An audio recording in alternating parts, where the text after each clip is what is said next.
Halo teman-teman, selamat datang kembali di channel YouTube saya, JSM Permata.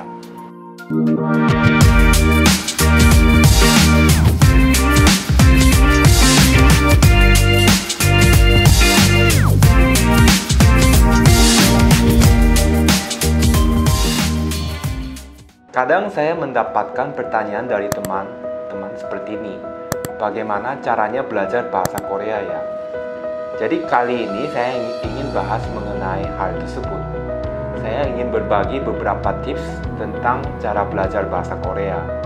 Saya pernah mengajar bahasa Korea kepada beberapa orang Indonesia sebelumnya, dan saya juga menguasai beberapa bahasa sendiri. Pertama, menurut saya, suatu bahasa itu tidak hanya soal baca dan tulis saja. Suatu bahasa itu sungguh dapat menjadi suatu awal di mana kita juga sedikit demi sedikit jadi bisa belajar mengenai budaya seseorang dan juga bisa menjadi awal kedekatan hubungan antar manusia. Belajar bahasa Korea menurut saya susah-susah gampang. Gampangnya karena zaman sekarang Korea sudah tidak begitu memakai penulisan tradisional lagi, yaitu Chinese character. Pakainya Hangul yang bisa kita anggap sebagai alfabet Korea. Kalau misal di alfabet totalnya ada 26 huruf dari A sampai Z. Kalau di Hangul ada totalnya 40 huruf. Pelafalannya juga tidak susah dan mudah untuk dipelajari. Dari pengalaman teman saya orang Indonesia, katanya yang paling sulit baginya dari Hangul adalah cara membedakan pelafalan S dan SS. Yang misalnya sada yang artinya beli dan sada yang artinya murah. Kembali lagi ke topik. Jadi pertama-tama Hangul itu dihafal saja dan pelajari cara membacanya.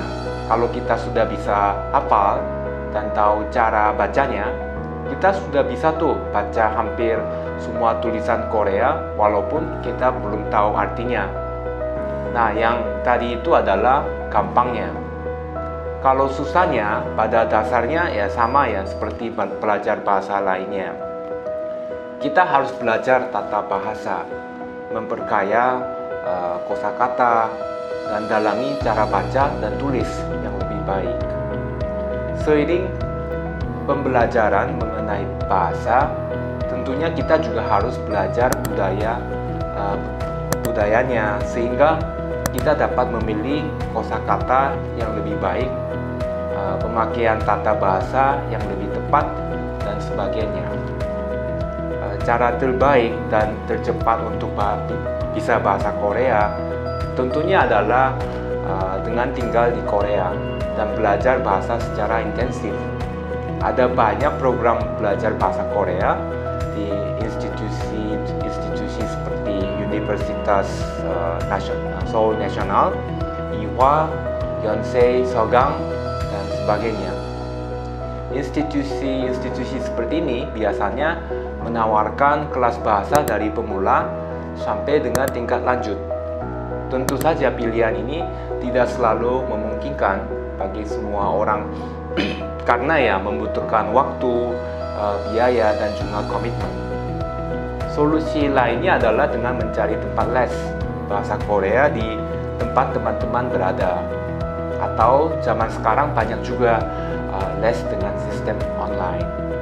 Menurut saya pribadi, kalau saat belajar dasar suatu bahasa, lebih baik mencari guru les yang memang profesinya adalah seorang guru bahasa tersebut. Karena seorang guru yang memang mendapatkan pengetahuan atau training untuk menjadi seorang guru biasanya mempunyai metode yang berbeda dalam mengajarkan sesuatu kepada murid. Berbeda dengan orang-orang yang bisa berbahasa suatu bahasa asing tetapi bukan guru bahasa.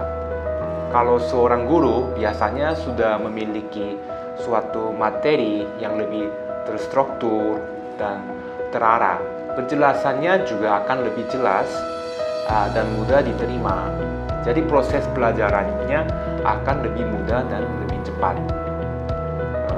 Kalau kita sudah menguasai kurang lebih dasar suatu bahasa, akan lebih bebas, karena di saat itu mungkin yang kita ingin latih adalah kemampuan verbal, kemampuan pendengaran, dan mungkin kita juga ingin memperbanyak kosakata. Saat itu siapapun bisa menjadi guru kita. Berbanyaklah paparan bahasa Korea, ya bisa mulai kegiatan pasif yang kita senangi, misalnya nonton film Korea, dengar lagu Korea, coba mengartikan lirik lagu Korea, baca artikel dalam bahasa Korea, dan lain-lain. Selain itu, kita juga bisa mencari kegiatan aktif seperti berbicara atau chatting dengan teman-teman orang Korea atau orang yang mahir berbahasa Korea. Kalau ingin menguasai lebih dalam lagi, saya pikir harus membaca bacaan yang lebih serius seperti buku atau koran dalam bahasa Korea. Jika teman-teman berada di Jakarta, teman-teman dapat mengunjungi Korea Cultural Center atau KCC di SCBD atau Perpustakaan Nasional. Keduanya memiliki pilihan buku Korea yang bagus. Teman-teman juga dapat mengunduh e-book dari situs website seperti Vidibooks atau Kyobo. Saya telah mencantumkan situs web tersebut di bawah ini. Vidibooks dan Kyobo adalah dua situs web Korea yang masih saya sendiri pun guna untuk membaca buku-buku Korea.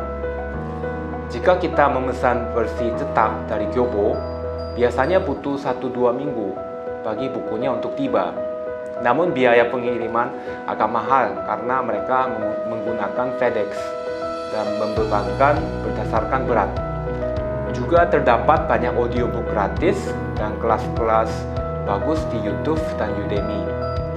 Intinya, jika ada ingin belajar bahasa Korea, teman-teman pasti bisa melakukannya. Belajar bahasa pada akhirnya tetap berpulang kembali ke keberanian kita untuk menggunakan bahasa tersebut.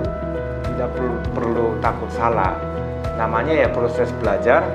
Cobalah untuk sering-sering menggunakan bahasa tersebut, lisan maupun tulisan. Semoga proses belajar bahasa Koreanya menyenangkan ya. Kalau ada pertanyaan yang ingin ditanyakan, silakan komen di bawah ya. Akan saya jawab sebisanya. Terima kasih sekali lagi sudah menonton video ini dan sampai jumpa. Jangan lupa klik like dan subscribe.